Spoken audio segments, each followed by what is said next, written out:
Hello, this is Photography Gamer, welcome back to the channel. Today I'm reviewing Metro 2033 Redux for the PS4. Metro 2033 Redux is a first-person shooter developed by 4A Games. The game is based on the Metro 2033 novel by Dmitry Glukhovsky. The story takes place in a post-apocalyptic Russia and the remaining human survivors are living underground in the metro stations of Moscow. The surface has become uninhabitable due to radiation and mutated creatures roaming the derelict streets. You play as Artyom, a regular guy with a special gift who's trying to survive the apocalypse. Soon enough, Artyom becomes embroiled in a long and dangerous journey through the metro stations, which will have far-reaching consequences for him, the other survivors, and the future of the mysterious Dark Ones. So what is the game like to play? Well, it's a first-person shooter with a heavy emphasis on stealth. The game world is dark and depressing, and the underground world is full of people struggling to survive the horrors of the apocalypse.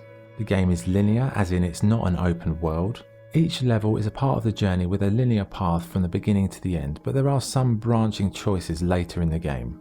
The surface-based missions are a nice change and bring some light to proceedings. To help you survive, you have a gas mask and filters when travelling through danger zones. You have a flashlight with a rechargeable battery. There's also different types of ammo, dirty ammo and military grade ammo. The latter is used mainly to buy items from the traders at the metro stations. You can carry a total of 3 guns and each gun can be customised. You can purchase new sights, barrels or even attach a silencer if stealth is your preference. The mission variety isn't that great, it's mostly following the breadcrumb trail through the dark underground levels to reach a specific place which triggers a dialogue scene. Most of the missions require you to be stealthy, but if you get caught you can get through it, but it makes the level a lot harder and it does sort of kick off, and you've got to realise there isn't that much ammo to use here, so you've got to make every single shot count. The enemies in the game vary quite drastically. On the surface you have the mutated creatures to deal with, but underground you've got Nazis, the communist Reds, bandits, supernatural beings and the Dark Ones. Each enemy type requires a different approach and it makes for a diverse and interesting variety of situations in the combat. Overall, it's a very immersive journey that's full of tense and creepy supernatural moments. Graphically, the game still looks good even though it's a few years old now.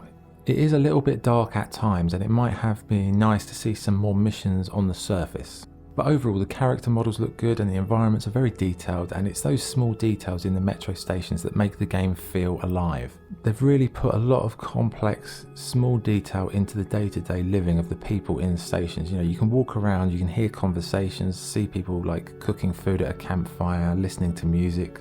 It's got that kind of nostalgic feel of a world that's kind of been lost and all these people are stuck underground. It's really atmospheric.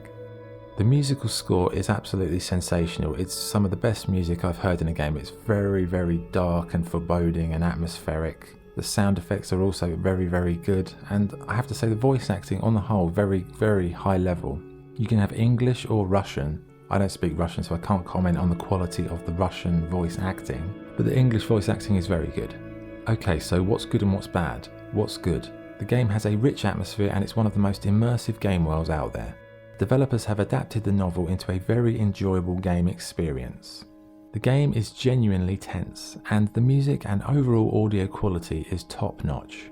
What's bad? Some of the levels can feel a little bit samey, and the save checkpoints seem a little bit erratic in terms of the way they're spread out. So what's the verdict? Metro 2033 Redux is thoroughly enjoyable and immersive. It adapts a great novel into a very tense, creepy and intriguing adventure. It's more about stealth than action, but action fans will still enjoy it as there are some set pieces where everything does kick off. You know, it's got that kind of typical Russian literature feel of the post-Chernobyl era where there's all like radiated areas you can't go, and there's all kind of like malevolent mind control things going on. It's very interesting, very Russian in that respect in terms of the literature side. So overall, it's a really good game with a good story which makes for a really visceral experience. So my score for Metro 2033 Redux is 8.5 out of 10. It's a very good game and I would strongly recommend it. Okay, that was the review. Thank you for watching. If you enjoyed the video, please like and subscribe. This is Photography Gamer signing off. Thank you.